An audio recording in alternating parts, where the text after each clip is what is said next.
সব সময় কি আর একই রকম পটল রান্না, পটল ভাজি খেতে ভালো লাগে বলুন তো?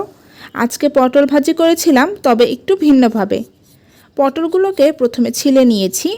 একেবারে খোসা ফেলে দেওয়া যাবে না, জাস্ট উপরে পাতলা খোসাটা এভাবে ছিলে নিব। এরপর পটলগুলো পাতলা পাতলা স্লাইস করে কেটে নিয়েছি। এখানে হাফ কেজির মতো পটল আছে। একটা প্যানে তেল গরম করে নিয়েছি। এই ভাজিটা করতে তেলের পরিমাণটা একটু বেশি দিতে হবে। এরপর স্লাইস করা পটলগুলো দিয়ে দিচ্ছি। 1 চামচ লবণ ও হাফ চামচ হলুদ গুঁড়া দিয়ে একটু মিক্সড করে ঢাকনা দিয়ে ঢেকে দেব 3 থেকে 4 মিনিটের জন্য।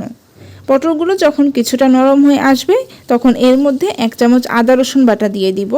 মাঝারি আঁচে কিছুক্ষণ ভেজে নেব। যখন পটলগুলো এরকম হালকা কালার হওয়া স্টার্ট করবে, এই পর্যায়ে বেশ অনেকটা পেঁয়াজ কুচি ও কাঁচামরিচ দিয়ে দিব। এরপর একদম এরকম লাল লাল করে ভেজে নেব। আপনারা কি এভাবে কখনো পটল